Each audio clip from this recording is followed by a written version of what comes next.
Aku tidak sengaja melihat ibu mertuaku menuang racun ke gelas kopiku. Dengan tangan gemetar, aku menukar gelas itu dengan gelas kopi suamiku. 5 menit kemudian, kubongkar persekongkolan paling busuk yang dirancang oleh 2 orang yang paling kucintai. Sebelum ceritanya dimulai, silahkan tulis di kolom komentar dari daerah mana saja teman-teman yang menonton cerita ini. Jangan lupa like dan subscribe agar channel ini bisa semakin berkembang dan bisa mempersembahkan cerita yang lebih menarik lagi. Malam itu, langit Jakarta seolah membentang karpet bludru hitam, dihiasi kerlip bintang yang redup, seolah memberi panggung utama bagi gemerlap lampu kota di bawah. Dari ketinggian lantai 50, restoran angkasa biru menyajikan pemandangan itu secara utuh. Para pelayan bergerak nyaris tanpa suara di atas karpet tebal, melayani tamu-tamu penting yang hadir dengan busana terbaik mereka. Di pusat ruangan, berdiri Nada.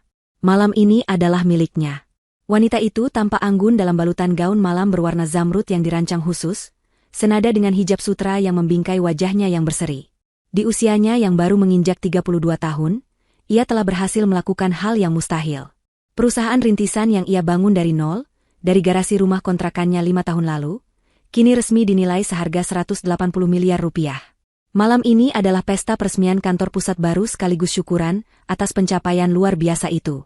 Semua orang penting ada di sini, investor, dewan direksi, sahabat lama, dan tentu saja, keluarga. Jantungnya berdebar sedikit lebih cepat dari biasanya. Ini bukan gugup, melainkan luapan kebahagiaan yang membuncah. Ia baru saja menyelesaikan pidato singkatnya. Ia masih bisa merasakan hangatnya pelukan Dimas, suaminya, beberapa saat lalu. Pria itu berdiri di sisinya selama pidato, menggenggam tangannya erat. "Aku bangga padamu, sayang," bisik Dimas tepat di telinganya, cukup keras untuk didengar beberapa tamu di meja depan, membuat mereka tersenyum maklum. Nada membalas genggaman itu. Dimas adalah sistem pendukung terbesarnya. Setidaknya, itulah yang Nada yakini sepenuh hati. Di sebelahnya, Ibu Azizah, ibu mertuanya, tersenyum lebar. Senyum itu, yang bertahun-tahun Nada coba taklukkan, malam ini terlihat begitu tulus. Ibu Azizah bahkan sempat maju ke depan panggung, merapikan sedikit lipatan hijab Nada yang miring. "Anakku hebat," ujarnya, matanya berkaca-kaca. "Ibu selalu tahu kamu bisa. Dimas beruntung sekali memilikimu." Nada merasa terharu. Hubungannya dengan Ibu Azizah tidak selalu mulus. Ibu mertuanya adalah wanita tradisional yang awalnya sulit menerima menantu wanita yang bekerja dari pagi hingga pagi lagi, mengalahkan kesuksesan anak laki-laki satu-satunya. Tapi malam ini, melihat tatapan bangga itu, Nada merasa semua perjuangannya diakui. "Mbak Nada, selamat ya." Seorang rekan bisnis menyalaminya, memutus lamunannya. "Pencapaian yang luar biasa. Kami semua tidak sabar melihat langkah Anda selanjutnya." Nada tersenyum ramah. "Terima kasih atas kehadirannya. Silakan dinikmati hidangannya." Ia menyalami belasan tamu lagi. Tawa, denting gelas berisi jus dan sirup mahal, serta alunan musik jazz instrumental memenuhi ruangan.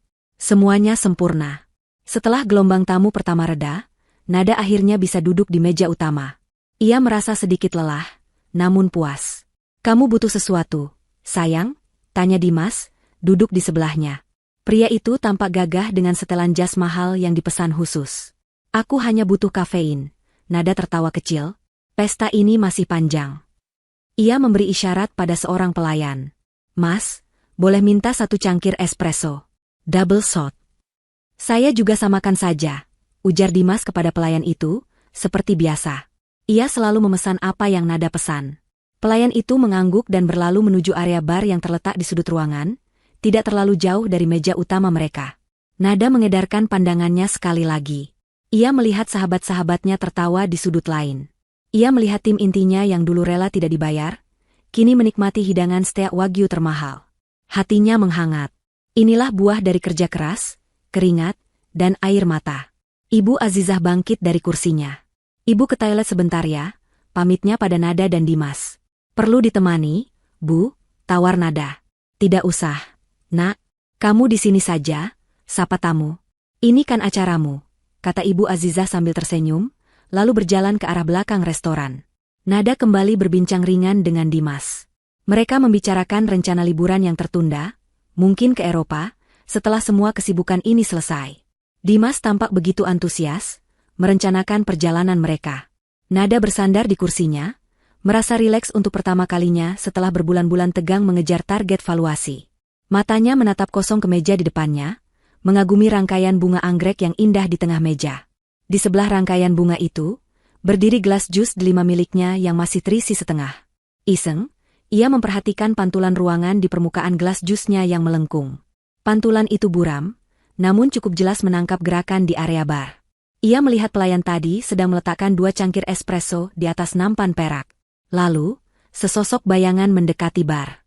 Itu Ibu Azizah. Jantung Nada berdetak sekali, lalu seakan berhenti. Kenapa Ibu Azizah ada di bar? Bukankah tadi beliau bilang mau ke toilet, yang arahnya berlawanan? Nada tidak mengalihkan pandangannya dari pantulan di gelas jus itu. Ia melihat Ibu Azizah celingukan. Wanita parubaya itu melirik ke kanan dan ke kiri, memastikan tidak ada yang memperhatikan. Area bar saat itu memang sedang sepi. Para tamu fokus pada hidangan utama di meja mereka. Pelayan yang menyiapkan kopi tadi sedikit membungkuk untuk mengambil sesuatu di lemari pendingin di bawah konter. Dalam sepersekian detik yang terasa begitu lambat, Nada melihatnya. Tangan Ibu Azizah bergerak cepat. Tangan itu keluar dari saku blazernya, menggenggam sebuah botol kecil berwarna gelap. Dengan gerakan yang sangat terlatih, Ibu Azizah membuka tutup botol itu, memiringkannya, dan menuangkan sesuatu, seperti bubuk putih halus, ke dalam salah satu dari 2 cangkir kopi di atas nampan. Hanya 1 cangkir. Kemudian, botol itu lenyap kembali ke dalam sakunya. Ibu Azizah segera berbalik, berjalan cepat menjauh dari bar, mengambil rute memutar seolah-olah ia benar-benar baru kembali dari toilet. Napas Nada tercekat di tenggorokan. Seluruh darah di tubuhnya seakan surut ke kaki. Ruangan yang hangat mendadak terasa sedingin es. Alunan musik jazz kini terdengar seperti derit pintu yang menakutkan. Tidak mungkin. Mata Nada menolak untuk percaya apa yang baru saja ia lihat. Pasti salah lihat. Pantulan di gelas jus seringkali menipu. Mungkin Ibu Azizah hanya memasukkan pemanis buatan? Tapi, kenapa sembunyi-sembunyi?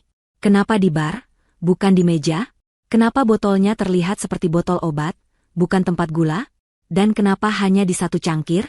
Pelayan tadi kembali berdiri tegak. Ia tidak melihat apa-apa. Ia mengangkat nampan perak itu, berbalik, dan mulai berjalan lurus ke arah meja utama. Ke arah Nada. Setiap langkah pelayan itu terdengar seperti dentuman genderang perang di telinga Nada. Ia menoleh ke arah Dimas. Suaminya sedang tersenyum, merespons lelucon seorang tamu di meja sebelah. Ia tampak bahagia. Ia tampak tidak tahu apa-apa. Nada menoleh ke arah Ibu Azizah, yang kini sudah kembali duduk manis di kursinya, seberang meja dari Nada. Wanita itu menatap lurus ke arah Nada. Senyumnya masih ada di sana, senyum bangga seorang ibu mertua. Tapi kini, di mata Nada, senyum itu terlihat ganjil. Ada kilat aneh di matanya, sebuah antisipasi yang dingin. Seolah-olah, Ibu Azizah sedang menunggu sesuatu. Pelayan itu semakin dekat. 5 langkah lagi. 4 langkah. Nada merasakan tenggorokannya kering. Keringat dingin mulai terbentuk di pelipisnya, di balik hijabnya. Pikirannya berpacu. Apa yang harus ia lakukan? Menjerit? Menuduh ibu mertuanya di depan semua orang? Mereka akan menganggapnya gila. Mereka akan bilang kesuksesan telah membuatnya stres dan paranoid. Ini adalah malam kemenangannya. Ia tidak bisa menghancurkannya dengan skandal yang belum tentu terbukti. Silakan, Ibu Nada. Bapak Dimas, suara pelayan itu terdengar sopan. Pelayan itu meletakkan nampan di meja.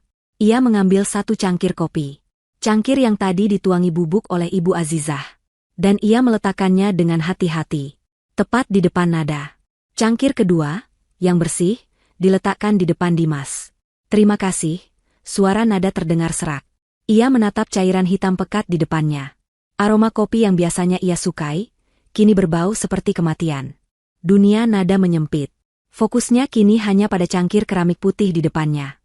Cangkir itu tampak biasa saja. Panasnya menguapkan aroma espresso yang kuat. Di permukaannya, terlihat lapisan cerema tipis berwarna coklat keemasan. Tidak ada tanda-tanda bubuk aneh. Tidak ada yang berbeda. Namun, Nada tahu.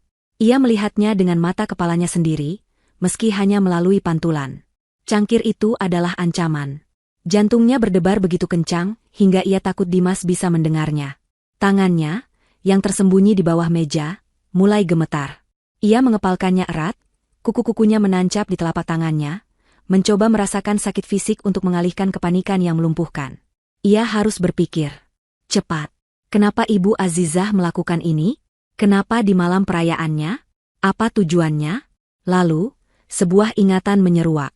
Kilasan memori yang selama ini ia abaikan, ia anggap sebagai kecelakaan biasa. 6 bulan lalu. Remblong. Ia sedang dalam perjalanan pulang dari pertemuan penting, mengendarai mobilnya sendiri. Tiba-tiba di jalan menurun, pedal remnya terasa kosong. Ia menginjaknya dalam-dalam, tapi mobil itu terus melaju. Jantungnya melompat ke tenggorokan. Ia panik, membanting setir ke kiri, menabrak tumpukan karung pasir di sisi jalan, hanya beberapa senti dari sebuah truk besar yang berhenti di lampu merah. Mobilnya hancur di bagian depan. Ia selamat, hanya memar dan syok berat. Dimas begitu panik saat itu. Ia yang mengurus semuanya. Remnya blong total. Sayang, kata Dimas setelah mobil diperiksa di bengkel. Kata montirnya, ini murni kerusakan teknis. Bisa terjadi pada siapa saja. Nada percaya. Ia terlalu sibuk dengan perusahaannya untuk memikirkannya lebih jauh. Dimas yang mengurus penjualan mobil rusak itu dan membelikannya yang baru. Lalu ingatan kedua. 3 bulan lalu. Keracunan makanan ringan. Ia harusnya mempresentasikan proposal akhir kepada investor terbesar mereka. Hari itu, ia melewatkan sarapan karena terburu-buru. Ibu Azizah datang ke rumah, membawakan bubur sumsum buatannya. Ibu buatkan khusus untukmu, nak, katanya. Makanlah. Kamu butuh tenaga untuk presentasi besar. Nada memakannya dengan lahap. Rasanya enak. 2 jam kemudian, di tengah-tengah rapat persiapan, perutnya terasa seperti ditusuk ribuan jarum. Ia muntah hebat. Kepalanya pusing, tubuhnya lemas. Ia dilarikan ke UGD. Diagnosisnya, keracunan makanan. Ia terbaring lemah di rumah sakit selama 2 hari. Presentasi penting itu terpaksa diambil alih oleh Dimas. Anehnya, Dimas, yang juga ikut mencicipi sedikit bubur itu di rumah, hanya merasa sedikit mulas. Mungkin perutmu sedang sensitif saja, sayang, katanya saat itu. Nada lagi-lagi percaya. Ia menyalahkan jadwal kerjanya yang gila dan daya tahan tubuhnya yang menurun. Sekarang, 2 ingatan itu kembali dengan kekuatan penuh. Bukan lagi sebagai kecelakaan atau ketidaksengajaan. Keduanya terasa seperti percobaan. Rencana yang gagal. Dan malam ini adalah percobaan ketiga. Napas Nada menjadi pendek-pendek. Ia mengangkat matanya dari cangkir kopi. Ia menatap Ibu Azizah. Wanita itu sedang menatapnya balik. Intens. Senyum di wajahnya sudah sedikit luntur, berganti dengan ekspresi menunggu. Mata mereka bertemu. Ibu Azizah tidak berkedip. Dalam tatapan itu, Nada tidak lagi melihat kebanggaan seorang ibu. Ia melihat ular yang sedang menunggu mangsanya mematuk umpan. Nada kemudian menoleh pada Dimas. Suaminya sedang asyik membalas pesan di ponselnya, mungkin ucapan selamat dari teman-temannya. Ia tampak santai. Apa dia terlibat? Apakah Dimas tahu rencana ibunya? Hati Nada terasa perih memikirkannya. Pria yang ia cintai, yang ia anggap sebagai mitranya. Ayo diminum kopinya, Nada. Suara Ibu Azizah memecah keheningan di meja mereka. Suaranya terdengar biasa saja, tapi bagi Nada, itu adalah perintah. Nanti keburu dingin, tidak enak. Ah, iya, Bu, jawab Nada, suaranya bergetar sedikit. Dimas mengangkat kepalanya dari ponsel. Oh, kopi kita sudah datang. Ia meraih cangkirnya. Cangkir yang bersih. Cangkir yang aman. Pas sekali. Aku mulai mengantuk. Kepanikan Nada memuncak. Ia tidak bisa membiarkan Ibu Azizah menang. Ia tidak bisa mati di sini. Ia juga tidak bisa menuduh tanpa bukti kuat. CCTV? Mungkin. Tapi ia tidak bisa mengandalkan itu sekarang. Ia butuh jalan keluar. Matanya melesat ke cangkir Dimas. Keduanya identik. Cangkir porselen putih polos dengan logo emas kecil restoran di sisinya. Ukurannya sama. Bentuknya sama. Sebuah ide gila. Sebuah pertaruhan nekat, terbentuk di benaknya. Itu satu-satunya cara. Ia harus menukar gelas itu. Tapi bagaimana? Keduanya sedang menatapnya. Ibu Azizah mengawasinya seperti elang. Dimas baru saja meletakkan ponselnya dan siap meminum kopinya. Nada harus menciptakan pengalih perhatian. Sesuatu yang cukup besar untuk membuat kedua orang itu mengalihkan pandangan mereka, walau hanya sedetik. Ia meraih tas tangannya yang mahal, yang ia letakkan di kursi kosong di sebelahnya. Sebuah tas bermerek yang ia beli sebagai hadiah untuk dirinya sendiri. Tas itu cukup berat. Aduh, Nada tiba-tiba berseru pelan, tapi cukup untuk menarik perhatian. "Kenapa, sayang?" tanya Dimas. "Sepertinya jepit rambutku jatuh. Tadi aku letakkan di meja." Nada mulai berpura-pura mencari di atas meja. "Cari saja nanti, kopinya." Ibu Azizah mendesak. "Tidak, Bu. Itu jepit kesayanganku. Hadiah dari almarhumah ibuku." Nada berbohong, suaranya dibuat sedikit panik. Ia bangkit sedikit dari kursinya, pura-pura melihat ke kolong meja. Pada saat yang sama, ia dengan sengaja menyenggol tas tangannya yang ia letakkan di tepi meja di dekatnya. Buk! Tas itu jatuh ke lantai marmer dengan suara yang cukup keras. Karena beratnya, tas itu terbuka. Isinya, dompet, ponsel cadangan, kunci mobil, sebuah kempek powder mahal, dan beberapa lipstik, berhamburan keluar, menggelinding ke beberapa arah. "Ya ampun!" seru Nada, kali ini dengan kepanikan yang tulus bercampur pura-pura. "Itu berhasil." "Astaga, Nada, ceroboh sekali," gerutu Dimas, tapi ia refleks membungkuk ke bawah untuk membantu memunguti barang-barang istrinya. "Biar ibu bantu, Nak," kata Ibu Azizah, ikut membungkuk, matanya terfiksasi pada kempek powder yang menggelinding ke dekat kakinya. Itu dia. Momennya. Keduanya menunduk. Pandangan mereka teralihkan total dari atas meja. Dalam satu gerakan yang terasa begitu lambat namun secepat kilat, tangan Nada melesat. Tangan kirinya menyambar cangkir beracun di depannya, sementara tangan kanannya menarik cangkir aman milik Dimas. Dalam sepersekian detik, ia menukar posisi kedua cangkir itu. Suara denting keramik yang beradu nyaris tak terdengar, tertutup oleh suara Dimas yang mengomel di bawah meja dan Ibu Azizah yang berusaha meraih lipstik. Tepat saat Dimas dan Ibu Azizah mulai menegakkan badan mereka, Nada sudah kembali duduk tegak di kursinya. Cangkir yang kini ada di depannya adalah cangkir Dimas yang aman. Dan cangkir yang kini ada di depan Dimas, adalah cangkir yang telah dibubuhi racun oleh ibunya sendiri. "Ini, sayang," Dimas meletakkan dompet dan ponsel Nada di meja. "Maaf, merepotkan. Tanganku licin sekali malam ini," ucap Nada, berusaha mengatur napasnya agar terdengar normal. Jantungnya serasa mau meledak. "Lain kali hati-hati," kata Ibu Azizah, nada suaranya terdengar sedikit kesal karena interupsi tadi. "Sudah, sekarang minum kopimu. Keburu dingin." "Baik, Bu," kata Nada.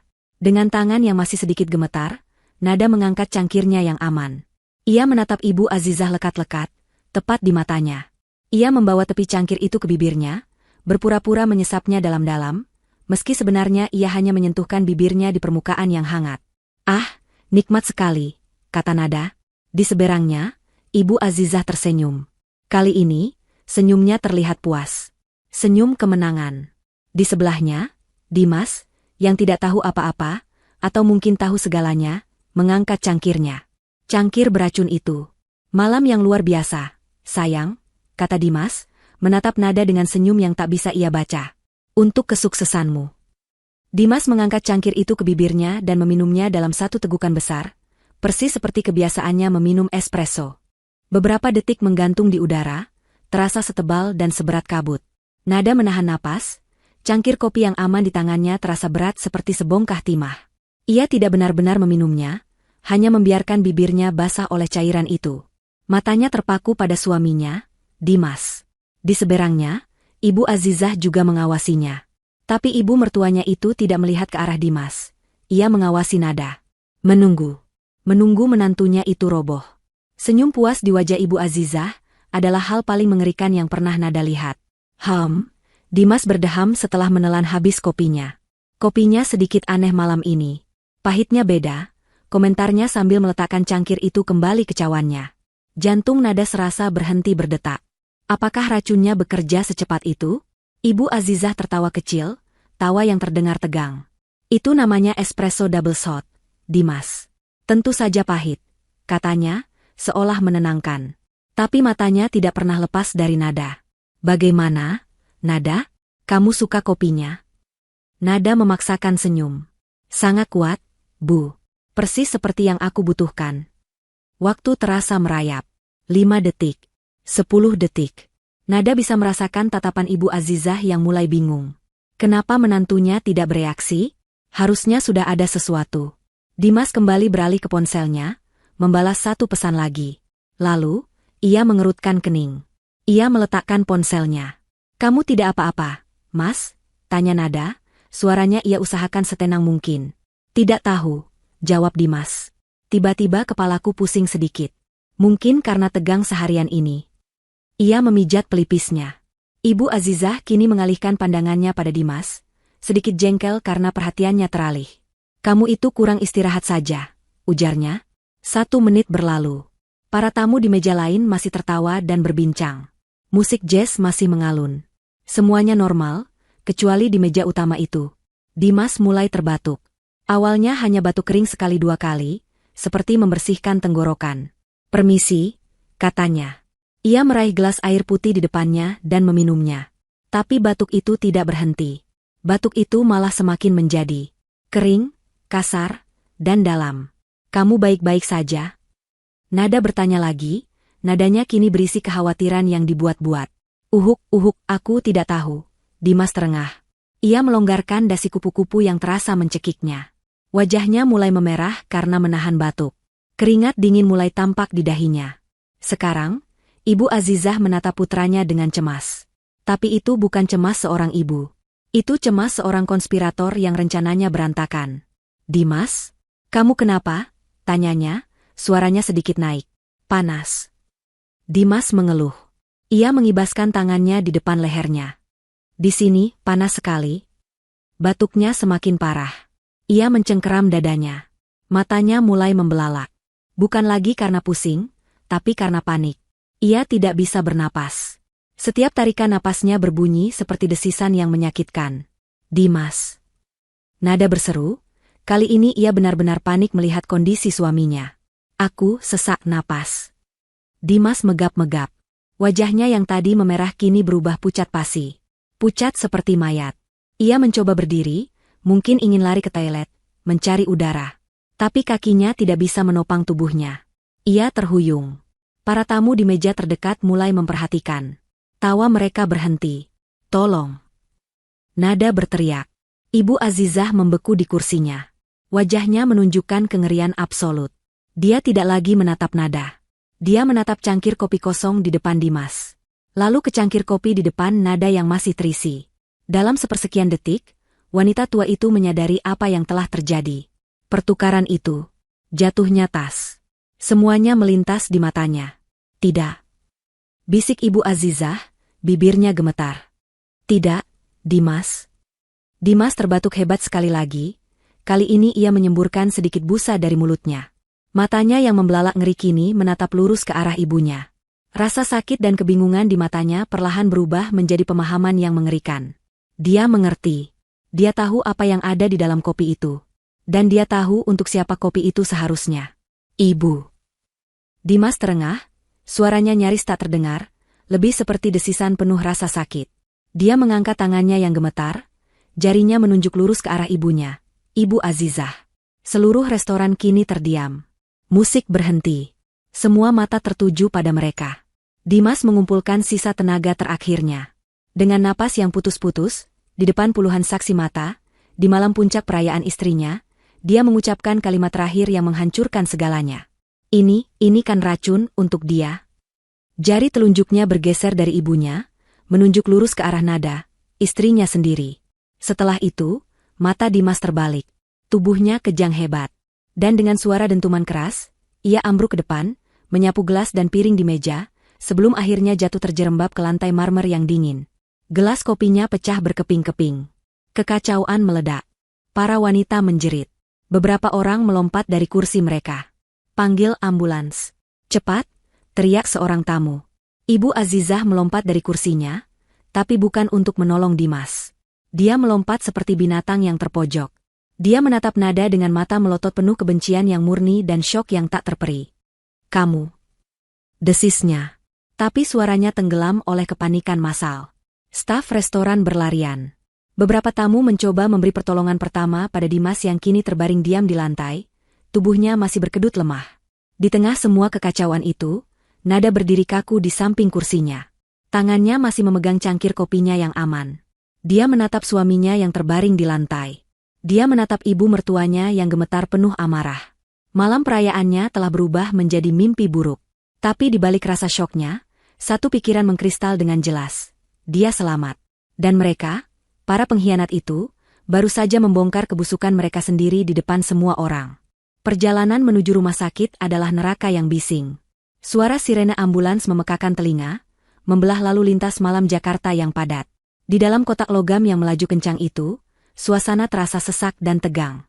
Nada duduk terimpit di sudut, hijabnya sedikit berantakan. Wajahnya pucat, tapi matanya tajam dan fokus. Ia menatap lurus ke depan, ke dinding ambulans, menghindari tatapan para medis yang sibuk bekerja, dan yang paling penting, menghindari tatapan Ibu Azizah. Dimas terbaring di brankar. Tubuhnya sudah tidak kejang, tapi napasnya sangat lemah. Seorang paramedis memompa oksigen secara manual ke paru-parunya. Paramedis lain sibuk memasang infus di tangannya yang terkulai. Denyut nadi sangat lemah. Tekanan darah anjlok.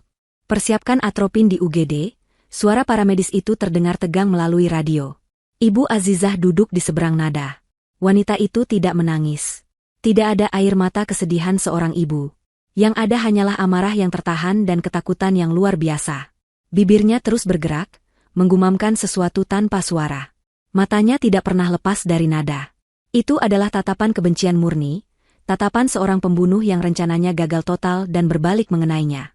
Bagaimana bisa, bagaimana kamu tahu ini salahmu? Gumamnya berkali-kali, cukup pelan sehingga hanya Nada yang bisa mendengarnya di antara raungan sirene. Nada tidak membalas. Ia mengatupkan bibirnya rapat-rapat. Hatinya bergemuruh. Tuduhan terakhir Dimas di restoran bergema di kepalanya, ini, racun, untuk dia. Kalimat itu tidak hanya mengekspos Ibu Azizah.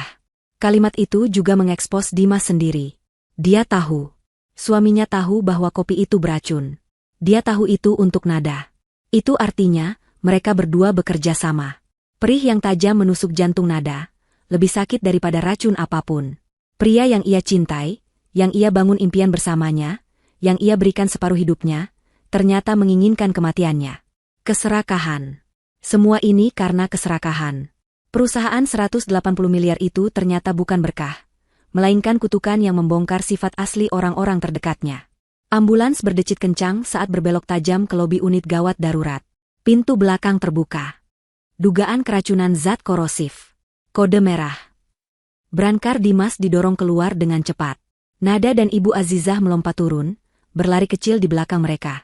Pintu otomatis UGD terbuka. Cuci lambung sekarang. Siapkan ruang resusitasi, teriak seorang dokter yang menyambut mereka. Dimas didorong melewati pintu ayun bertuliskan, hanya staf, dan menghilang dari pandangan. Nada dan Ibu Azizah terdampar di ruang tunggu yang steril. Bau desinfektan menusuk hidung. Lampu neon putih terang benderang. Hanya ada beberapa orang lain di sana, wajah-wajah cemas yang sama. Keheningan di antara mereka berdua hanya berlangsung sedetik. Begitu pintu UGD tertutup, Ibu Azizah meledak. Adrenalin dan rasa takutnya berubah menjadi amukan. Kamu! Teriaknya, suaranya melengking tinggi, memantul di dinding keramik. Dia menerjang Nada, kuku-kukunya terentang, mencoba mencakar wajah Nada. Ini semua ulahmu. Setan kamu. Nada, yang sudah menduganya, mengelak ke samping. Cakaran Ibu Azizah hanya mengenai udara. Kamu yang meracuni Dimas. Kamu menukar kopinya. Kamu tahu itu. Ibu Azizah menjerit-jerit seperti orang gila. Dia tidak peduli pada tatapan ngeri pasien lain di ruang tunggu. Kamu ingin membunuh anakku. Kamu ingin perusahaan itu untuk dirimu sendiri. Tepat pada saat itu, beberapa mobil tiba. Pintu lobi terbuka. Beberapa sahabat dan anggota keluarga yang mengikuti ambulans dari restoran, termasuk asisten pribadi Nada yang paling setia, berlari masuk. Mereka tiba tepat pada waktunya untuk melihat Ibu Azizah yang histeris dan mendengar tuduhannya yang mengerikan. Ya Tuhan, Ibu Azizah. Nada, apa yang terjadi? Seorang sahabat keluarga bertanya, wajahnya bingung dan pucat. Ibu Azizah melihat penonton. Ini adalah kesempatannya. Dia langsung menjatuhkan diri ke lantai, menangis meraung-raung. Aktingnya sempurna. Nada dia meracuni Dimas. Isaknya, menunjuk Nada dengan jari gemetar. Dia iri pada Dimas. Dia serakah. Dia mencoba membunuhku dengan kopi itu, tapi Dimas melindungiku. Dimas meminumnya. Anakku, tolong, dia membunuh anakku. Ruang tunggu itu membeku. Semua orang menatap Nada. Tuduhan itu begitu berat, datang dari seorang ibu yang putranya sedang sekarat. Mereka bingung. Nada adalah wanita yang baik, lembut, seorang istri yang berdedikasi. Tapi Ibu Azizah adalah ibu mertuanya. Siapa yang harus dipercaya? Nada, apa itu benar? Tanya sahabatnya, suaranya bergetar. Nada berdiri tegak di tengah ruangan. Hijabnya yang miring ia rapikan dengan satu gerakan tenang. Dia menatap dingin pada ibu mertuanya yang sedang bersujud di lantai. Lalu dia menatap satu persatu sahabat dan keluarganya yang tampak ragu. Dia tidak berteriak. Dia tidak perlu. Suaranya terdengar jernih, dingin, dan mematikan di ruang tunggu yang hening itu.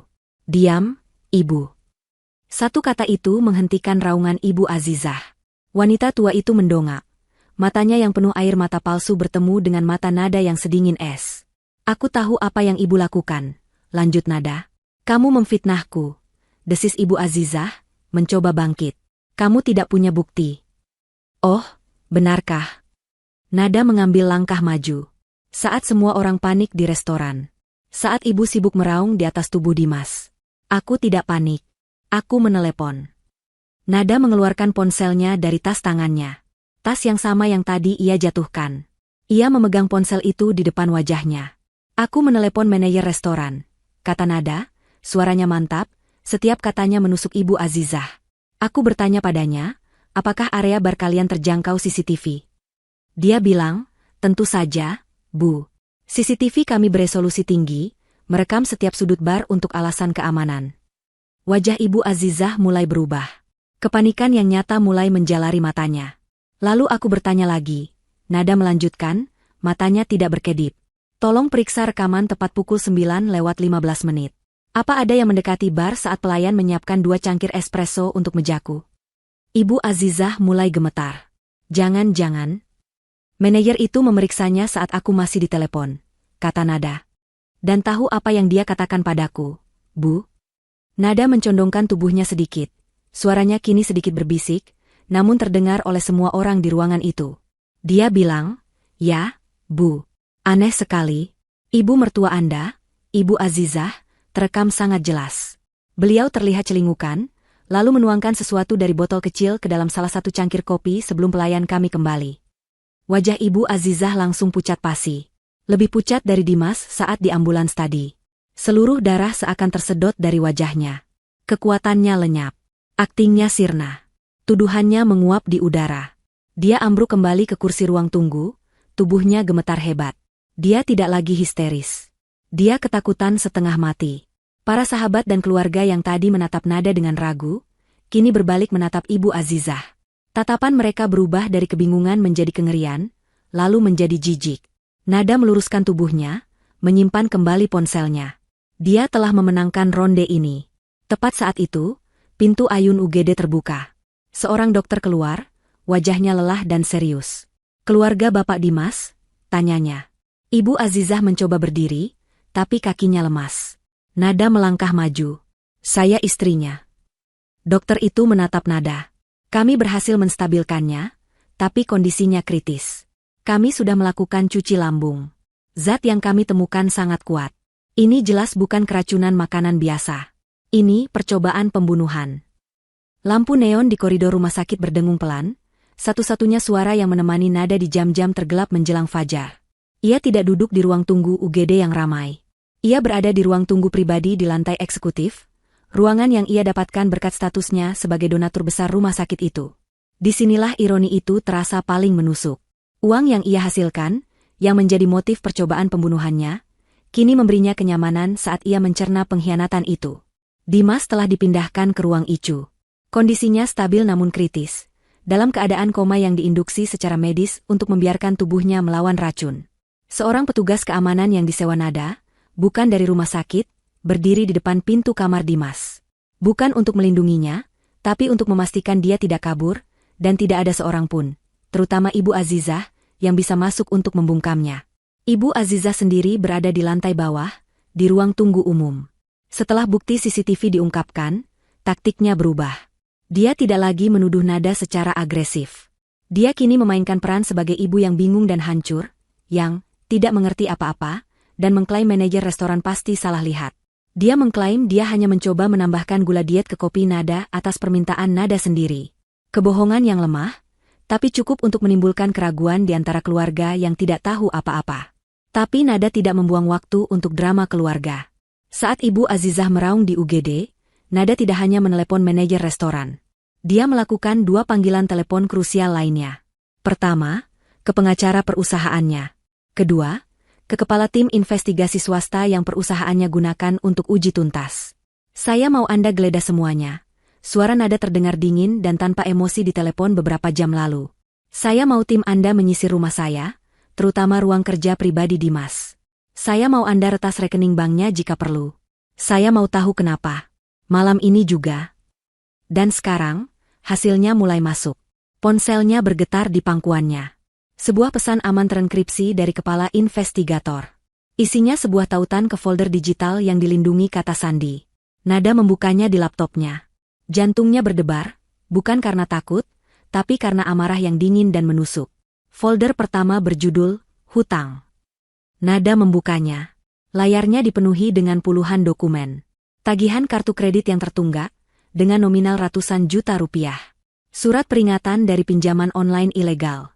Dan yang terburuk, tangkapan layar dari beberapa situs judi online internasional. Ratusan transaksi, ribuan dolar dalam semalam, semuanya kalah. Dimas, suaminya yang terlihat suportif dan puas, ternyata adalah seorang penjudi kelas kakap. Dia telah menghabiskan semua uangnya sendiri, semua tabungannya, dan sekarang dia terlilit hutang yang begitu besar hingga mengancam nyawanya. Nada memandangi angka totalnya. Miliaran. Dia berhutang miliaran rupiah kepada lintah darat. Mereka pasti mengancam akan melukainya. Mengancam akan mendatangi Nada. Dan Dimas, alih-alih mengaku pada istrinya, memilih jalan lain. Folder kedua berjudul, Azizah. Investigator itu bergerak lebih jauh. Dia melacak aliran dana dari rekening Dimas. Ternyata, selama setahun terakhir, bahkan sebelum hutang judinya menggila, Dimas secara rutin mentransfer uang dalam jumlah besar ke rekening pribadi ibunya. Bukan uang untuk kebutuhan sehari-hari, tapi uang untuk kemewahan. Tagihan tas bermerek, liburan ke luar negeri, cicilan apartemen mewah yang Ibu Azizah beli atas namanya sendiri. Ibu Azizah telah hidup dari kemurahan hati Nada, melalui tangan putranya. Sekarang semuanya masuk akal. Ibu Azizah bukan hanya ibu yang membabi buta membela putranya. Dia adalah kaki tangan. Dia tahu kesuksesan Nada adalah sumber uang mereka. Tapi dia juga takut. Investigator menemukan email antara Dimas dan ibunya. Dimas mengaku tentang hutangnya. Ibu Azizah panik. Dia takut gaya hidup mewahnya akan sirna. Dia takut Nada akan menceraikan Dimas jika tahu kebenarannya. Mereka berdua terpojok. Keserakahan Ibu Azizah bertemu dengan keputusasaan Dimas. Lalu Nada membuka folder ketiga. Folder yang membuatnya mual. Judulnya, Perencanaan. Investigator telah membobol brankas pribadi Dimas di ruang kerjanya. Di dalamnya, tersimpan sebuah dokumen yang baru dibuat 3 minggu lalu. Surat wasiat terakhir, Nada Almira. Nada mengunduh dokumen itu. Tangannya gemetar saat membacanya. Dokumen itu menyatakan, dengan bahasa hukum yang rapi, bahwa jika Nada meninggal dunia karena sebab apapun, seluruh aset pribadinya, termasuk 70% saham pengendali di perusahaan senilai 180 miliar itu, akan jatuh sepenuhnya ke tangan suami tercinta, Dimas Haryanto. Tidak sepeser pun untuk Amal, tidak sepeser pun untuk keluarga jauhnya. Semuanya untuk Dimas. Dan di halaman terakhir, ada tanda tangannya. Tanda tangan Nada. Itu palsu, bisik Nada pada dirinya sendiri. Itu adalah pemalsuan yang sangat baik. Cukup baik untuk mengelabui bankir atau pengacara yang tidak teliti. Tapi dia tahu itu bukan guratannya. Dia tidak pernah menandatangani ini. Remblong. Keracunan makanan. Itu adalah percobaan pertama dan kedua. Mereka gagal. Valuasi 180 miliar itu diumumkan minggu lalu. Pesta malam ini adalah puncaknya. Para lintah darat pasti memberi Dimas tenggat waktu. Dia harus mendapatkan uang itu sekarang. Pesta perayaan itu menjadi malam eksekusi yang sempurna bagi mereka. Di depan umum, di tengah keramaian. Siapa yang akan menyangka? Kematian seorang CEO muda yang sukses karena serangan jantung mendadak akibat kelelahan bekerja. Itu akan menjadi cerita sampul yang sempurna. Napas Nada tercekat. Dia membuka folder terakhir. Perusahaan. Ini adalah pengkhianatan di tingkat yang berbeda. Tim auditor forensik yang dikirim investigator ke kantornya, yang untungnya kosong karena pesta, telah bekerja beberapa jam. Mereka menemukan apa yang Nada takutkan.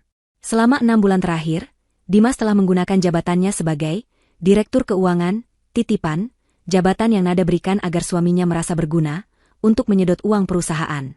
Dia tidak mengambil dari rekening operasional yang diawasi ketat. Dia mencuri dari rekening cadangan pajak, rekening dana pensiun karyawan. Dia memindahkannya sedikit demi sedikit ke rekening cangkang di luar negeri. Dia menggunakan apa? Tanda tangan digital Nada. Dia pasti telah mencuri kata sandi laptopnya, menyalin file tanda tangan digitalnya saat Nada tidur atau mandi. Dia tidak hanya berencana membunuh Nada untuk mewarisi kekayaannya. Dia sudah aktif merampok perusahaan yang dibangun Nada dengan darah dan keringat. Nada menutup laptopnya. Ruangan itu terasa dingin. Amarahnya kini telah membeku menjadi sesuatu yang jauh lebih keras dan lebih berbahaya. Ketenangan. Ketetapan hati. Dia berdiri dan berjalan ke jendela, menatap lampu-lampu kota yang mulai meredup menjelang fajar. Dia telah berduka atas pernikahannya di ambulans. Dia telah berduka atas suaminya di koridor UGD. Sekarang, tidak ada lagi air mata. Yang tersisa hanyalah seorang CEO yang perusahaannya diserang. Seorang wanita yang hidupnya diancam. Ini bukan lagi masalah rumah tangga. Ini adalah perang. Dan dia tidak akan membiarkan mereka menang. Dia mengambil ponselnya dan menelepon pengacaranya. Siapkan semuanya. Kita akan menyerang balik. 2 hari berlalu seperti dalam mimpi buruk yang bergerak lambat. Perusahaan gempar. Berita tentang insiden di pesta perayaan itu bocor, meskipun tim humas Nada bekerja keras untuk meredamnya. Versi yang beredar di kalangan investor adalah Dimas, suami CEO, menderita keracunan makanan akut yang parah di acara tersebut. Saham perusahaan sedikit goyah. Kecemasan mulai menyebar di antara para pemegang saham. Mereka membutuhkan kepastian. Nada tidak muncul di kantor. Dia juga tidak mengunjungi Dimas. Dia mengunci diri di sebuah hotel mewah dengan nama samaran, didampingi oleh tim hukum, tim investigasi, dan asisten pribadinya. Di rumah sakit, Dimas sudah sadar dari koma. Dia lemah, tenggorokannya sakit parah akibat selang, tapi dia bisa bicara. Dan dia bicara. Tentu saja, dia bicara dengan ibunya dan pengacaranya. Ibu Azizah, yang tahu bahwa bukti CCTV memberatkannya, kini mengubah narasi secara drastis. Dia tidak lagi bisa menyangkal telah menuangkan sesuatu. Jadi, dia menciptakan kebohongan baru yang lebih besar.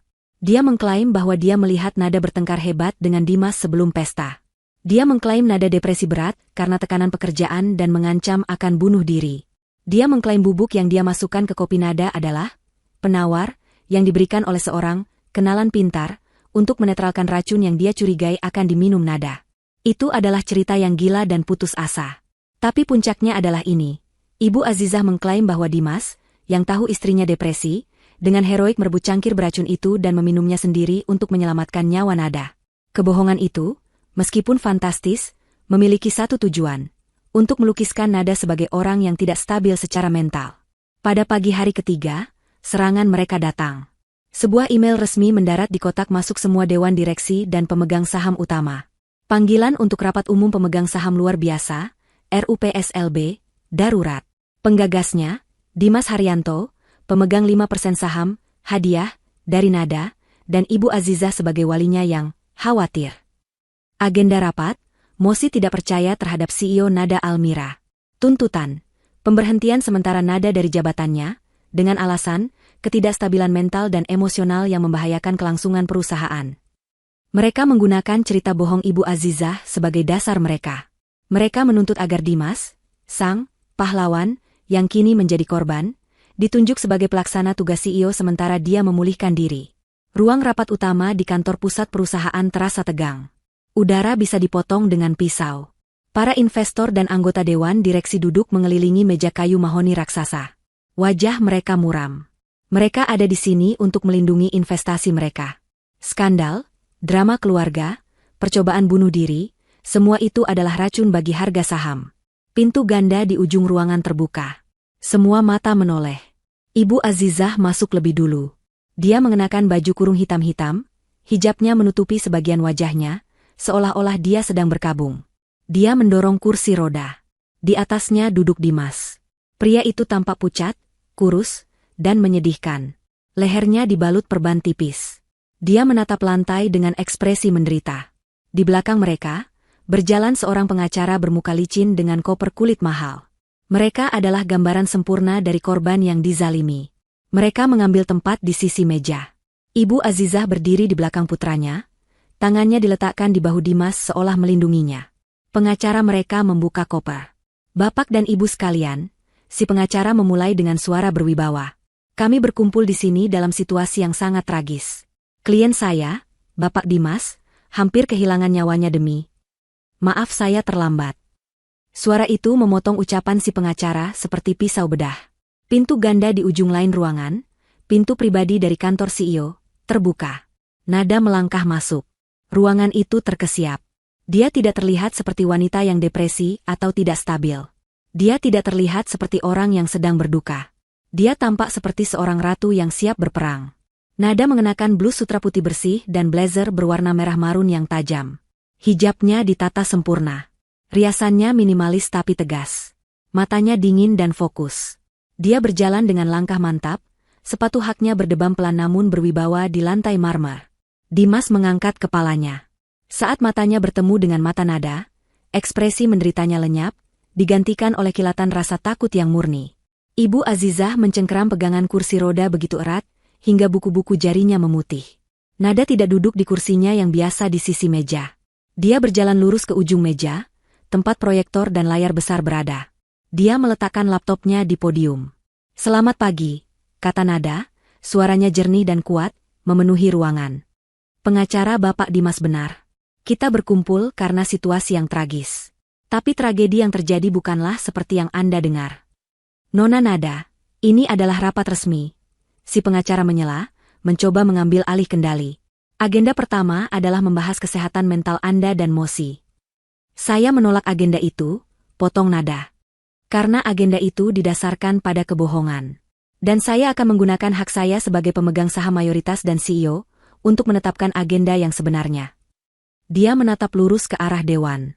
"Agenda hari ini adalah pengungkapan penipuan besar-besaran, penggelapan dana perusahaan, dan konspirasi percobaan pembunuhan yang dilakukan terhadap saya oleh dua orang yang ada di ruangan ini." Keheningan total melanda ruangan. Para investor saling berpandangan, syok. "Itu fitnah," teriak Ibu Azizah, kembali ke mode histerisnya. "Kamu yang gila.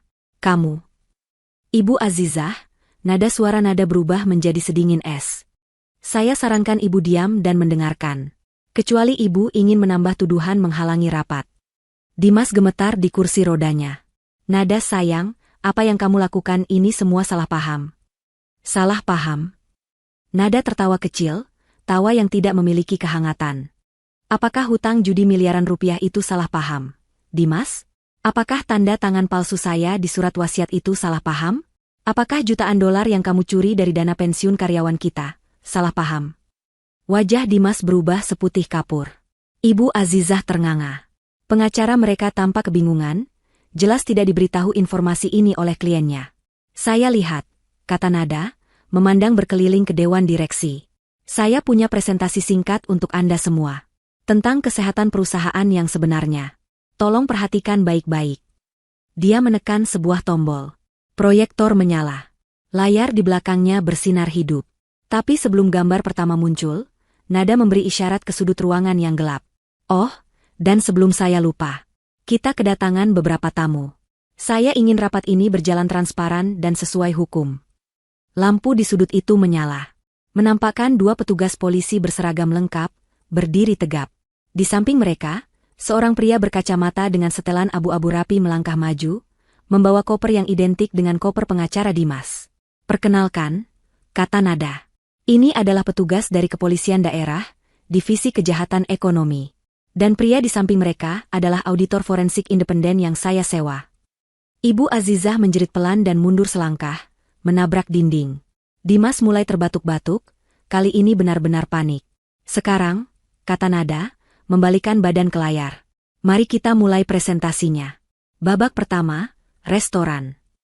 Dia menekan tombol lagi. Di layar raksasa itu, muncul rekaman CCTV dari bar restoran, jernih, tajam, dan diperbesar. Menampilkan wajah Ibu Azizah dengan sangat jelas saat dia menuangkan bubuk dari botol kecil ke dalam cangkir kopi. Ruang rapat itu hening seketika. Rekaman CCTV yang jernih, yang diputar di layar raksasa, seolah membekukan semua orang di kursi mereka. Wajah Ibu Azizah yang celingukan, tangannya yang lincah menuang bubuk dari botol kecil, dan senyumnya yang ganjil setelahnya, semua terekam tanpa celah. Di kursi rodanya, Dimas gemetar hebat. Pengacaranya adalah yang pertama pulih dari keterkejutan. Keberatan. Seru pengacara bermuka licin itu, melompat berdiri. Suaranya memecah keheningan yang mencekam. Ini tidak bisa diterima. Rekaman ini diperoleh secara ilegal.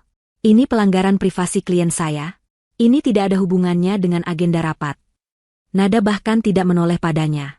Ia menatap lurus ke dewan direksi, yang wajahnya kini pucat pasi. Agenda rapat ini, kata Nada dengan suara dingin yang membelah, adalah tentang ketidakstabilan yang membahayakan perusahaan. Dan saya setuju. Ada ketidakstabilan yang parah.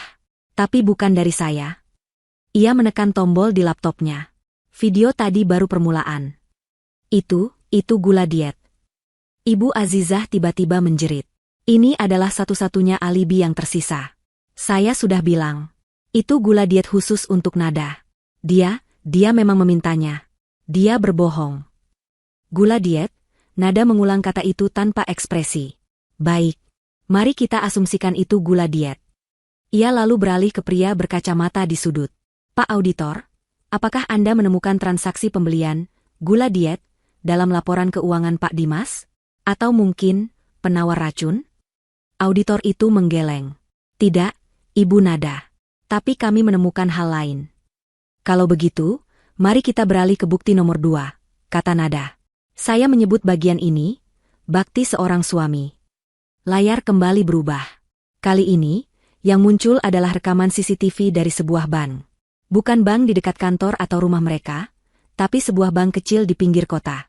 Stempel waktu menunjukkan rekaman itu diambil seminggu sebelum pesta. Sosok Dimas terlihat jelas di depan konter teller. Dia tidak terlihat sakit. Dia terlihat sehat, bugar, dan terburu-buru. Dia sedang menandatangani slip penarikan dan menyerahkan selembar cek. Kamera keamanan di atas teller menangkap gambar cek itu dari atas. Tolong perbesar gambar cek itu, perintah Nada. Gambar di layar membesar. Itu adalah cek perusahaan.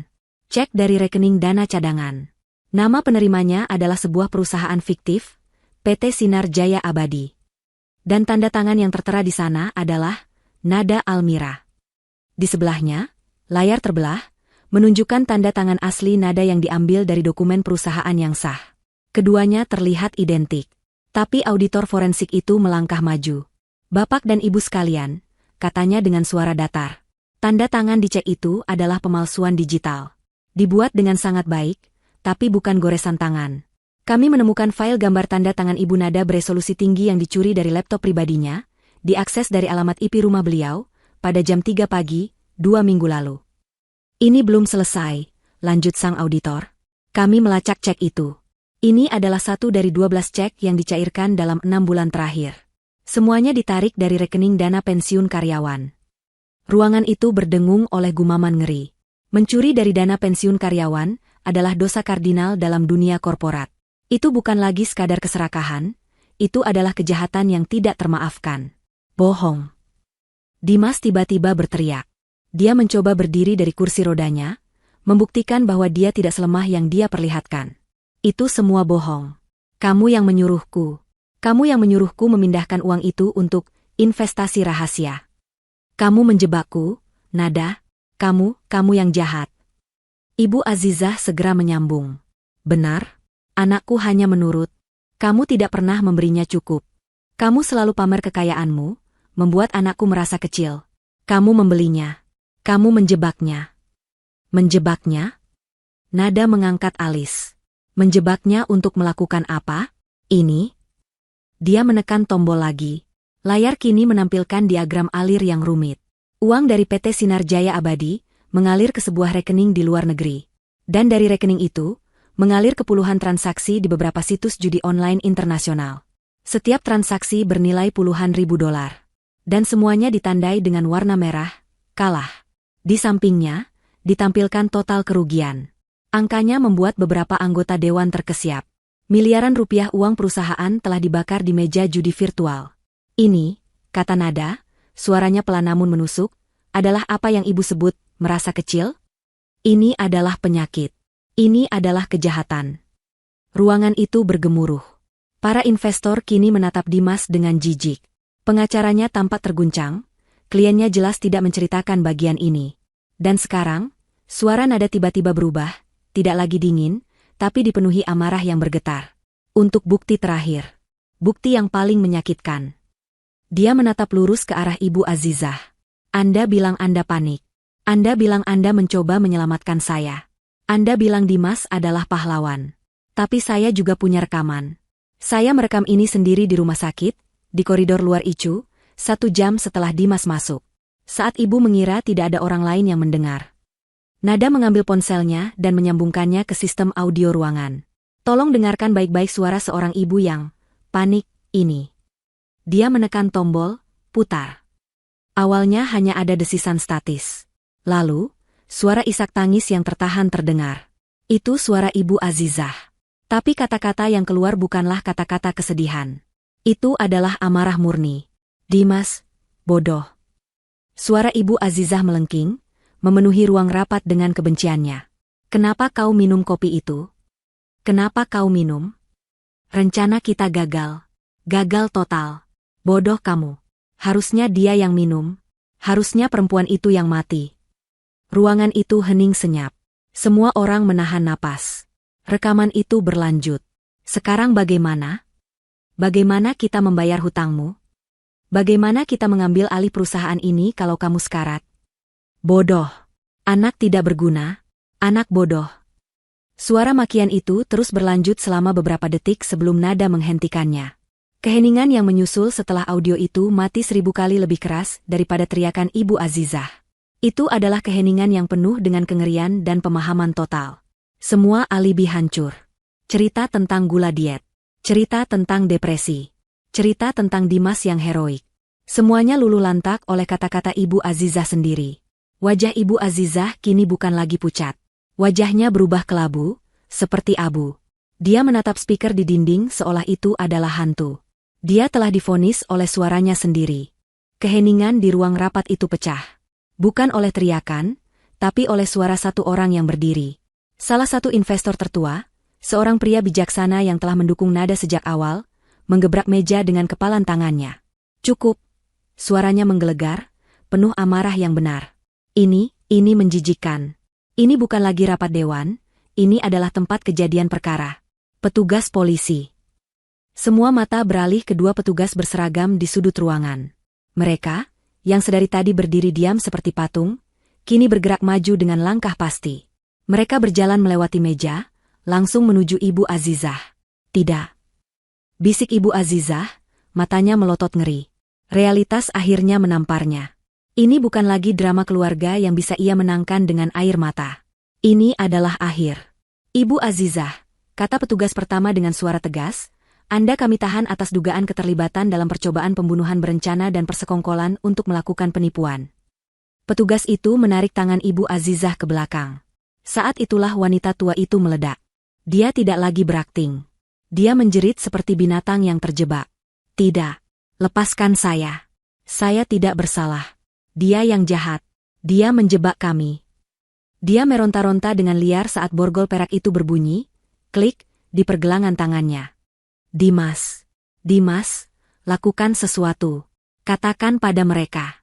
Dimas. Dimas, melihat ibunya ditangkap, melihat petugas kedua kini berbalik dan berjalan ke arahnya, merasakan gelombang adrenalin yang dipicu oleh rasa takut murni. Wajah, pucat, dan lemah, itu seketika hilang. Dia bukan lagi korban yang sekarat. Dia adalah seorang kriminal yang terpojok. Dengan satu gerakan tiba-tiba, Dimas mendorong kursi rodanya ke belakang hingga terjatuh. Dia melompat berdiri, membuktikan bahwa kelemahannya selama ini hanyalah sandiwara. Kalian tidak akan menangkapku, teriaknya. Dia berlari, menerjang ke arah pintu keluar utama, menjatuhkan seorang anggota dewan yang terkejut dari kursinya. Tapi dia tidak memperhitungkan asisten pribadi nada. Pria jangkung dan tenang itu, yang selama ini berdiri diam di dekat pintu, tidak bergerak untuk mengejar. Dia hanya mengambil satu langkah ke samping, tepat di jalur lari Dimas. Saat Dimas mencoba melewatinya, asisten itu menggerakkan tangannya. Satu gerakan cepat dan efisien. Dia mencengkeram lengan Dimas, memutarnya, dan menggunakan momentum lari Dimas untuk membantingnya ke dinding di sebelah pintu. Buk! Suara tubuh Dimas menghantam dinding kayu itu menggema di ruangan. Dimas mengerang kesakitan. Sebelum dia bisa pulih, asisten itu telah memelintir kedua tangannya ke belakang punggungnya. "Bapak Dimas," kata asisten itu dengan suara yang sangat tenang, "saya rasa rapat Anda sudah selesai." Petugas kedua segera mengambil alih, memborgol tangan Dimas yang tertahan di punggungnya. "Anda kami tahan atas tuduhan penggelapan dana, pemalsuan dokumen, dan keterlibatan penuh dalam percobaan pembunuhan." Pasangan ibu dan anak itu kini berdiri berdampingan. Diborgol. Kalah. Hancur. Saat itulah Nada melangkah maju dari podium. Seluruh ruangan, termasuk polisi dan kedua tersangka, menatapnya.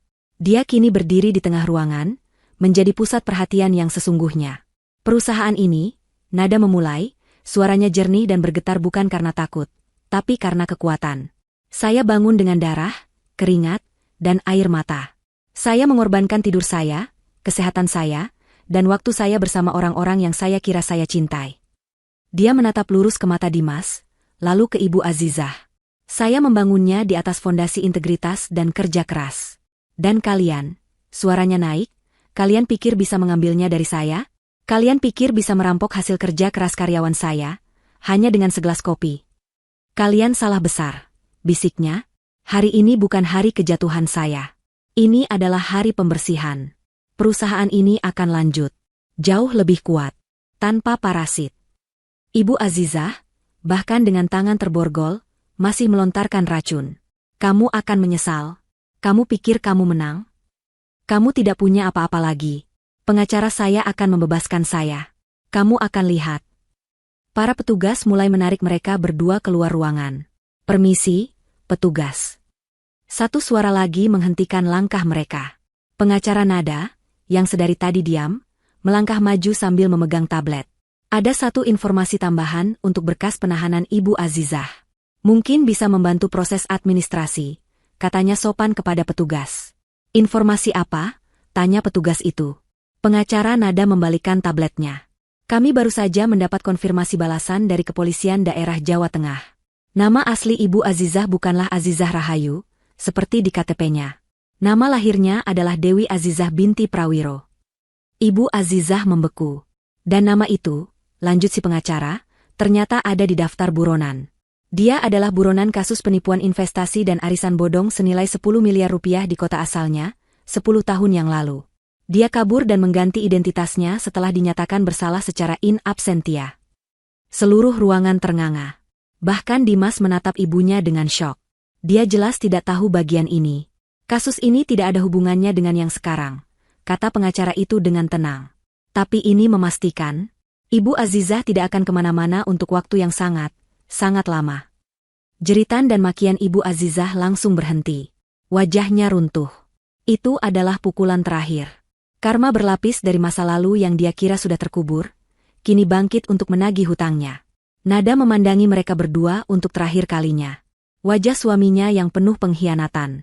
Wajah ibu mertuanya yang hancur karena kejahatannya sendiri.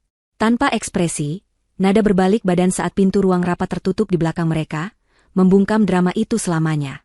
Berita itu meledak seperti bom atom di dunia bisnis dan media sosial. Keesokan paginya, setiap portal berita, setiap surat kabar, setiap program gosip televisi, tidak membicarakan hal lain. Judul-judul utamanya bombastis, CEO 180M nyaris dibunuh suami dan mertua serakah. Skandal kopi racun, pengkhianatan di pesta perayaan. Mertua buronan kasus penipuan, suami gelapkan dana pensiun karyawan. Wajah Nada, Dimas, dan Ibu Azizah ada di mana-mana. Tapi kali ini, narasi telah berbalik total. Nada bukan lagi CEO yang tidak stabil. Dia adalah Ratu Besi, seorang penyintas jenius yang membongkar konspirasi busuk di jantung keluarganya sendiri. Bagi Nada, ini bukan kemenangan. Ini adalah pembersihan yang menyakitkan. 2 hari setelah rapat umum pemegang saham luar biasa yang bersejarah itu, dia kembali ke kantor pusatnya. Karyawan berbaris di lobi, menyambutnya dalam diam. Saat dia berjalan melewati mereka tidak bertepuk tangan, mereka menundukkan kepala sebagai tanda hormat. Dia membalasnya dengan anggukan singkat. Hal pertama yang dia lakukan adalah mengadakan rapat umum seluruh karyawan. Dia berdiri di podium di aula utama, menatap ratusan wajah yang menatapnya dengan campuran rasa takut, simpati, dan kekaguman. "Kalian semua sudah membaca beritanya," Nada memulai, suaranya jernih dan kuat, diperkuat oleh pengeras suara. Semua yang kalian baca itu benar. Perusahaan kita telah diserang.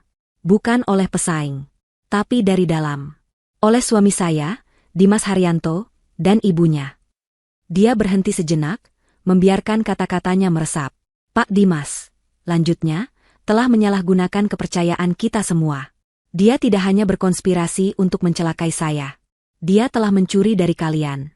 Dia telah menggelapkan dana dari rekening pensiun karyawan. Suara desahan ngeri kolektif terdengar di seluruh aula.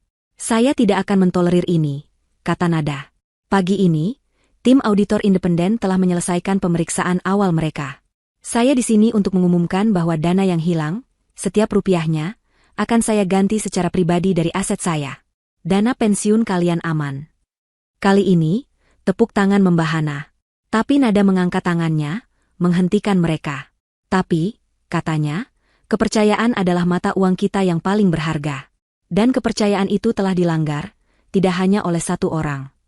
Dia menatap ke barisan manajer yang berdiri di sisi ruangan. Hasil audit menemukan ada 3 orang di Departemen Keuangan yang, baik secara sengaja ataupun karena kelalaian besar, telah membantu melancarkan aksi Pak Dimas.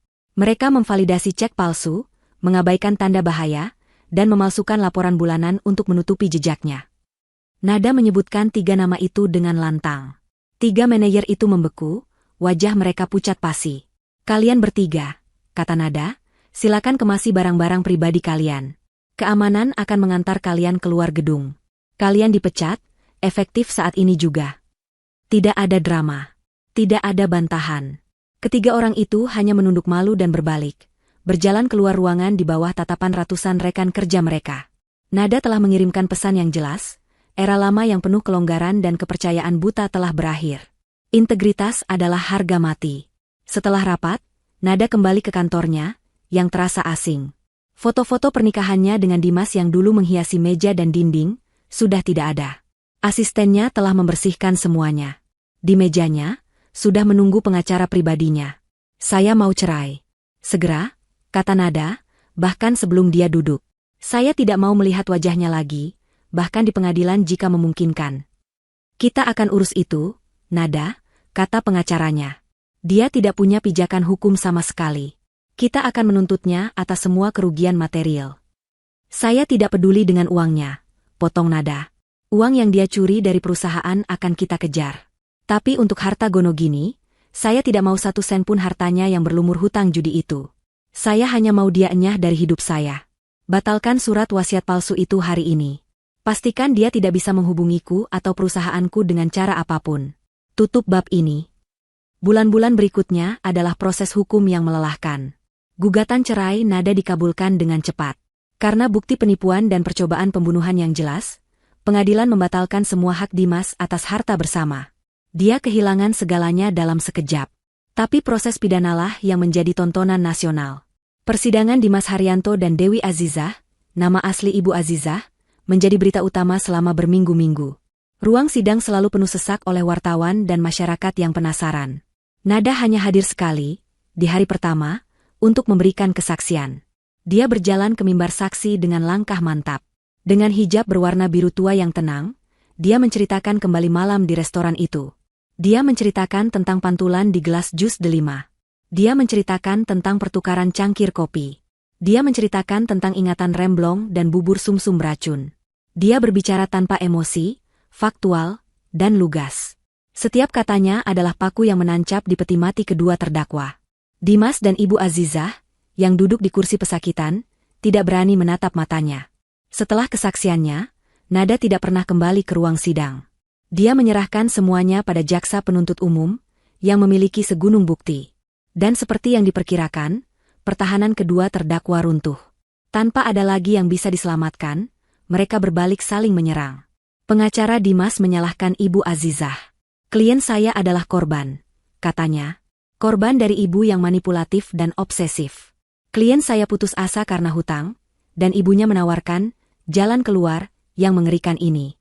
Klien saya tidak pernah berniat membunuh. Bohong. Ibu Azizah menjerit dari kursinya. Dia yang merencanakan semuanya. Dia yang datang padaku, menangis-nangis karena akan dibunuh lintah darat. Dia yang bilang, Ibu, Aku butuh uangnya sekarang, atau aku mati. Dia yang mencuri tanda tangan Nada. Aku hanya seorang ibu yang mencoba melindungi anak satu-satunya. Jaksa penuntut hanya duduk tenang, membiarkan mereka saling menghancurkan.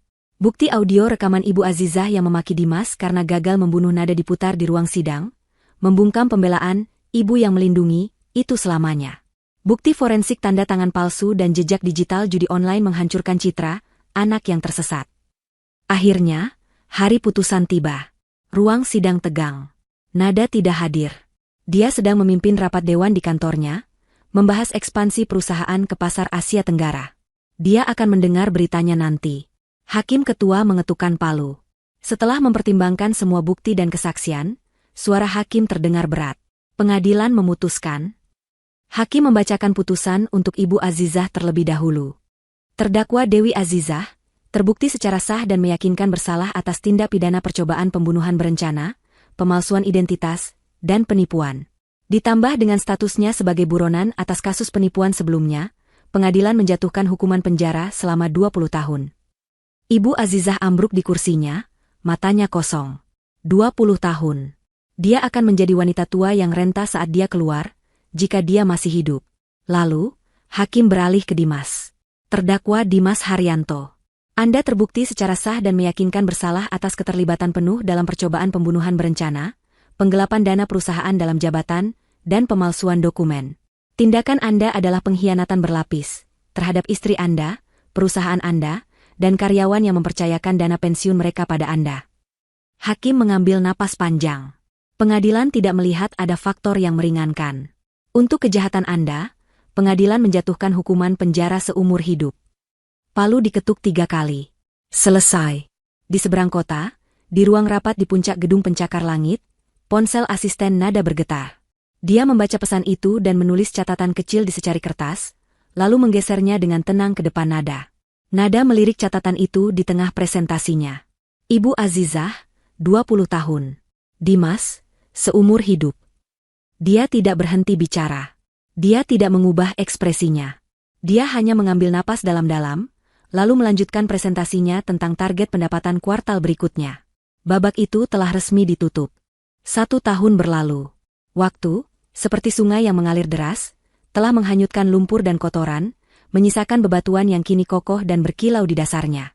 Perusahaan yang dulu bernilai 180 miliar, yang nyaris hancur karena skandal internal, kini berdiri lebih megah dari sebelumnya. Di bawah kepemimpinan Nada yang tak kenal kompromi, perusahaan itu telah bertransformasi. Kini dikenal sebagai Sinar Group, nilainya meroket menembus angka 300 miliar rupiah. Gedung kantor pusat yang baru diresmikan setahun lalu itu kini menjulang angkuh, namanya terpampang jelas di Cakrawala Jakarta. Ironisnya, skandal itu adalah publisitas terbaik yang tidak bisa dibeli dengan uang.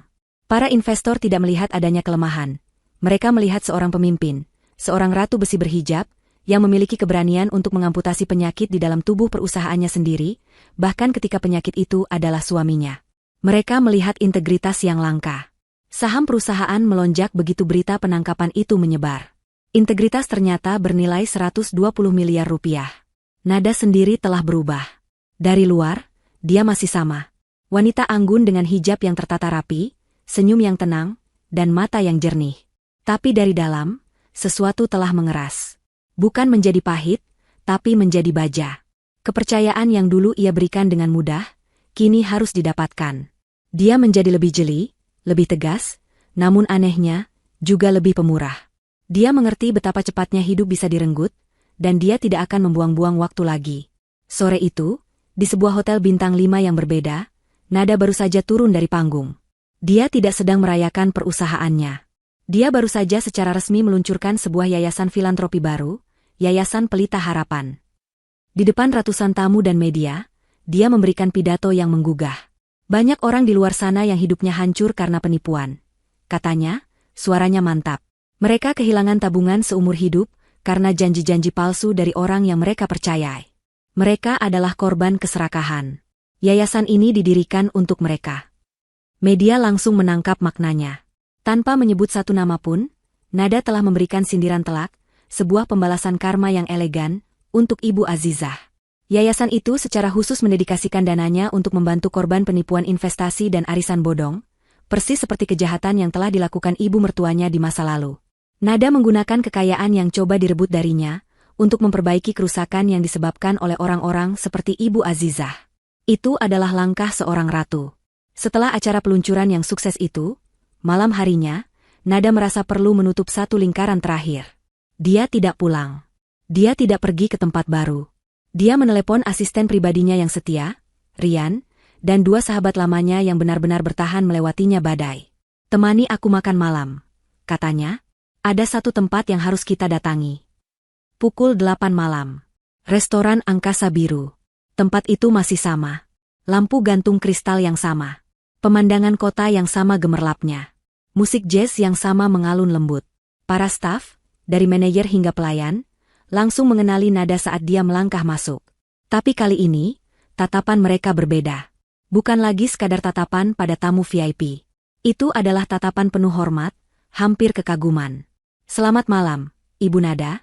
Manajer restoran yang dulu membantunya mengecek CCTV, kini menyambutnya secara pribadi di pintu depan. "Suatu kehormatan besar menerima Anda kembali." "Terima kasih," kata Nada tenang. "Saya sudah memesan meja." "Tentu saja, Bu. Meja terbaik untuk Anda. Silakan ikuti saya." Manajer itu tidak membawanya ke meja lain. Dia membawanya ke meja yang sama. Meja di sudut dengan pemandangan terbaik. Meja tempat perayaan itu terjadi. Meja tempat kopi itu ditukar. Nada tersenyum tipis. Dia mengerti. Manajer itu mengerti. Ini bukan kelalaian. Ini adalah penghormatan. Ini adalah cara manajer itu mengatakan, "Tempat ini aman sekarang. Anda telah merebutnya kembali." Nada duduk di kursi yang sama persis seperti setahun yang lalu. Sahabat-sahabatnya dan Rian duduk di sekelilingnya, merasakan signifikansi momen itu. Mereka memesan makanan. Mereka berbincang ringan tentang kesuksesan peluncuran yayasan tadi siang. Suasananya hangat, tulus, dan bebas dari intrik. Tidak ada tatapan penuh antisipasi yang ganjil. Tidak ada senyum palsu. Hanya ada persahabatan yang tulus. Saat hidangan penutup selesai disajikan, seorang pelayan muda, bukan pelayan yang sama dari setahun lalu, mendekati meja dengan hati-hati. "Permisi, Ibu Nada," katanya sedikit gugup. "Ada yang bisa saya bantu lagi?" Nada menatap pelayan itu. "Ya, tolong bawakan saya satu cangkir kopi." Rian dan sahabatnya sedikit terdiam. "Kopi apa, Bu?" Nada tersenyum. "Espresso. Double shot." Pelayan itu mengangguk dan berlalu. Beberapa menit kemudian, dia kembali. Dia membawa nampan perak kecil. Di atasnya, sebuah cangkir keramik putih polos dengan logo emas restoran. Identik. Pelayan itu meletakkannya dengan hati-hati di depan Nada. "Silakan dinikmati, Bu." Keheningan menyelimuti meja mereka sejenak. Ketiga temannya menatap Nada, sedikit cemas. Mereka tahu apa arti cangkir itu. Itu adalah simbol dari mimpi buruk terburuk dalam hidupnya. Nada menatap cangkir di depannya. Aroma kopi yang pekat menguar, persis seperti yang ia ingat. Tapi kali ini, aromanya tidak berbau seperti kematian.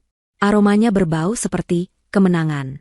Dia melihat pantulan lampu gantung di permukaan cairan hitam pekat itu. Dia teringat pantulan di gelas jus delima setahun yang lalu. Dia teringat rasa panik yang melumpuhkan. Dia teringat wajah Dimas yang terbatuk. Dia teringat teriakan Ibu Azizah. Kenangan itu muncul, tetapi tidak lagi menyakitkan. Itu hanyalah fakta. Bagian dari sejarahnya. Bagian dari fondasi baja yang kini menopang hidupnya. Dengan tangan yang mantap, tanpa sedikit pun gemetar, Nada mengangkat cangkir kopi itu. Dia tidak ragu-ragu. Dia tidak menoleh ke kanan atau ke kiri. Dia menatap lurus ke depan, ke pemandangan kota yang terbentang di balik kaca, kota yang telah ia taklukkan. Dia membawa tepi cangkir itu ke bibirnya. Dan dia meminumnya. Rasa pahit dan kuat dari espresso itu langsung menyebar di lidahnya. Hangat. Nikmat, dan yang terpenting, aman. Nada meletakkan kembali cangkirnya yang kini setengah kosong. Dia bersandar di kursinya, senyum tenang dan tulus terkembang di wajahnya. Dia akhirnya bebas. Racunnya telah lama hilang, dan yang tersisa hanyalah kopi. Rian, melihat ketenangan di wajah pemimpinnya, mengangkat gelas jus apelnya. "Untuk Ibu Nada," katanya pelan, suaranya penuh haru. "Wanita terkuat yang pernah saya kenal." Kedua sahabatnya yang lain ikut mengangkat gelas mereka. "Untuk Nada." Nada tersenyum, matanya berkaca-kaca, bukan karena sedih,